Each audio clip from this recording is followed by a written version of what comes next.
Nah, ini tampaknya banyak sekali sahabat kabar bursa yang sudah antusias ini bergabung bersama kita melalui live chat, Pak Wija. Ada dari Barbara Cuan, ini kan Prabowo akhirnya memilih untuk bertemu Putin di Rusia. Jadi padahal sebenarnya sudah ada undangan juga dari G7 yang ternyata G7 sudah resmi mendukung Israel. Kira-kira apa sih makna diplomasi dari Prabowo ini?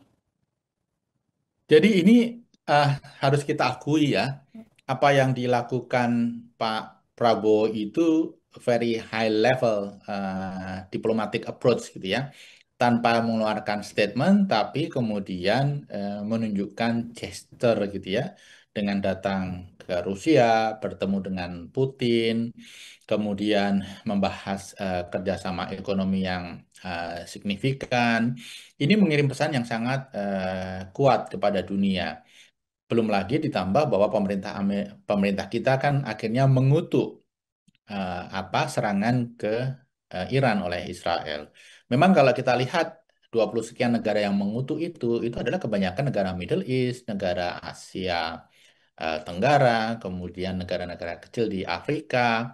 Memang kita sangat kecewa dengan negara-negara besar seperti Amerika sudah pasti ya, seperti negara-negara Eropa gitu ya. Kenapa mereka justru seolah-olah mendukung dan bertepuk tangan dengan apa yang dilakukan Israel. Seperti kanselir Jerman Barat itu. Dia mengatakan, tadi saya sudah singgung di depan, dia mengatakan seperti thanks to Israel gitu ya kira-kira. Bahwa Anda melakukan hal-hal buruk yang seharusnya, hal-hal kotor yang seharusnya kita lakukan gitu.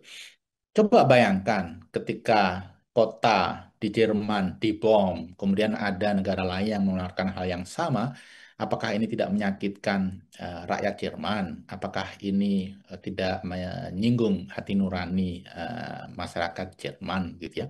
Jadi dalam konteks perang Iran-Irak ini banyak sekali tokoh negara yang tiba-tiba menjadi kehilangan rasionalitas, kehilangan hati nurani, kembali karena kekuatan lobi Israel. Satu indikator betapa kuatnya lobi Israel itu di Amerika saja kita lihat.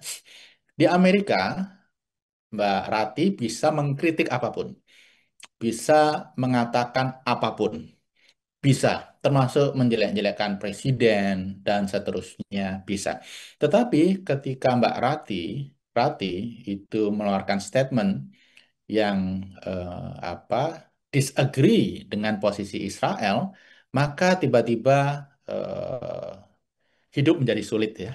Pekerjaan hilang, visa dicabut, deportasi, dan lain sebagainya. Jadi di Amerika, negara yang mengaku dirinya sebagai demokrasi terbesar di dunia, kedua, mohon maaf setelah India, itu ada satu hal yang tidak boleh disinggung oleh siapapun, yaitu sikap anti-Israel. Jadi sebenarnya kita bisa lihat siapa sesungguhnya the biggest boss di Amerika. Tentunya ini sangat disayangkan karena ini membuat peran global Amerika sebagai the great power itu menjadi sangat terbatas karena seolah-olah dia menjadi subsidiary dari kepentingan Israel.